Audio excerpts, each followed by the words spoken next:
Hello everyone and welcome back. In this video, I'm going to talk to you about Tiger Woods. By the time you watch this video, most of you will be aware of the fact that Tiger Woods was arrested for DUI over the weekend following a rollover crash near his home in Martin County. And I will put a link to this article in the description for the video. According to police officials, just before 2 p.m. Eastern, Woods' Range Rover was traveling at a high rate of speed on Beach Road on Jupiter Island when he tried to pass a work truck. Woods' SUV clipped the back of the truck trailer and flipped onto its side. Woods was uninjured and able to climb out of the SUV. Woods, in the estimation of the officers on scene, did exemplify signs of impairment. I was prosecutor for 5 years here in Palm Beach County. I also did some defense work.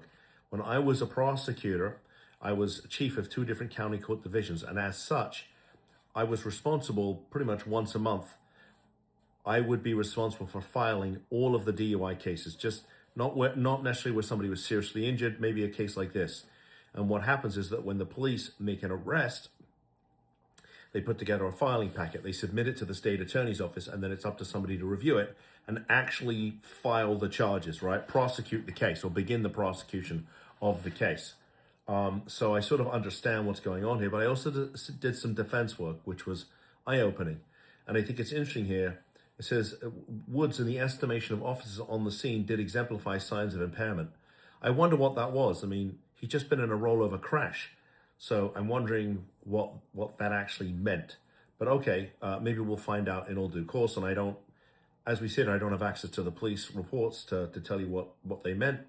But I will tell you that just about every case I ever reviewed said the same type of thing, right? The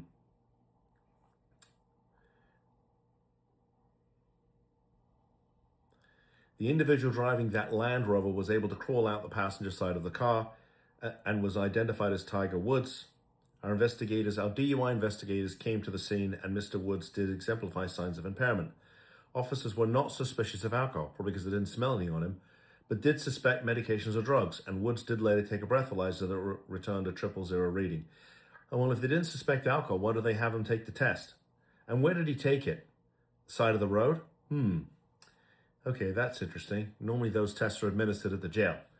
Okay, Woods was described as lethargic on the scene and attempted to explain the injuries and surgeries he has undergone in recent months.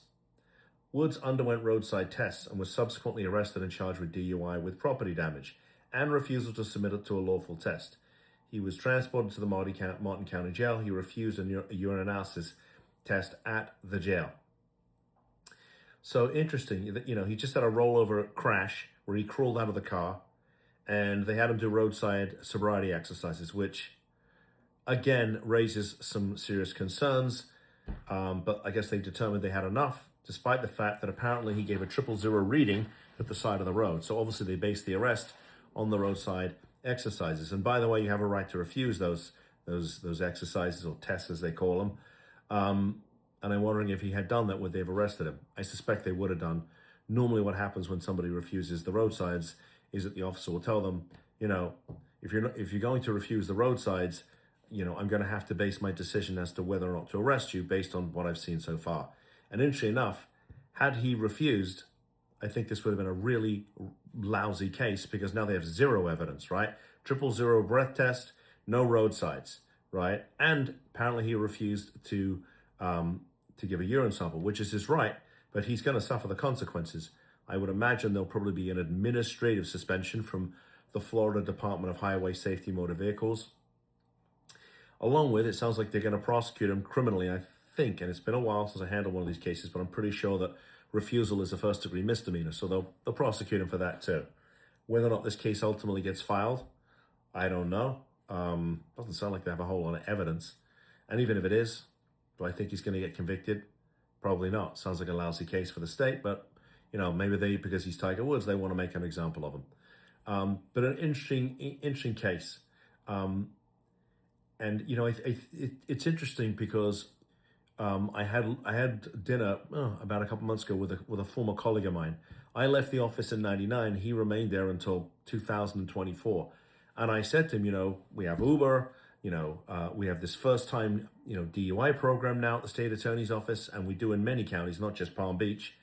And is it still a problem? And he said, still a problem. There are more people driving drunk and high than ever before. So it's a problem.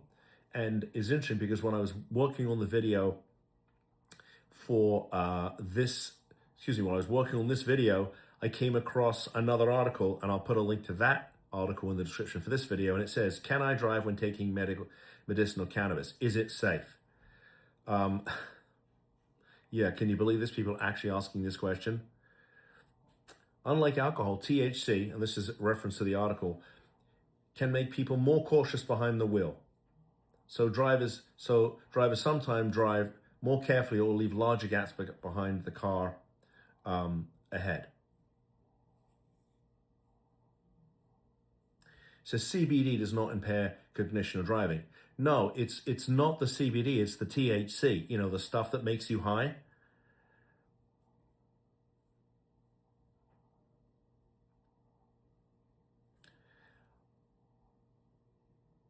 And it says there are other medications that can impair driving.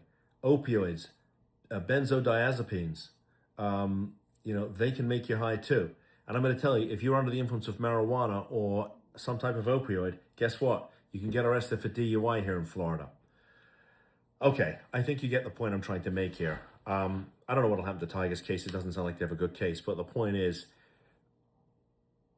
if you have a loved one who's got a behavioral health issue, especially substance use, this is the kind of thing that can happen. And Tiger's, lucky, right? Doesn't sound like he's seriously injured. He didn't harm anybody. But I can't tell you, even from my days with the state attorney's office, how many people drove drunk or drove high and ended up killing somebody. Okay. I've talked in the past. I said, here are the options that can, that are available to a family when a loved one's suffering from a substance use disorder. And I tell you, one of the options is the state steps in, right? This is the state stepping in through the criminal justice system. Now, whether or not he gets prosecuted and what the sentence that he gets, it's too early to tell. But if you go out and kill somebody, guess what? Chances are you are going to prison. Yep, you're going to go to prison, most likely. First of all, if you get convicted, you are definitely going to prison. But if you get arrested, it's most likely you're going to go to prison. Let me clarify that. But in any event, if you are a family dealing with this and you want some options, give us a call. I'd like to talk to you. My team would like to talk to you. And if there's an issue in your family you're dealing with, let me know. I'll make you a video, because it's quite likely if it's affecting your family, it's probably affecting somebody else's. And these videos are about giving you the information that you need, so you can decide if you want to pick up the phone or if you decide you want to do anything. Maybe you don't. That's up to you. If you like this content, please give me a thumbs up. And if you want more of this content, which I make for you every day, please subscribe to the channel. And with that said, thank you for tuning in. See you in the next video. Bye-bye.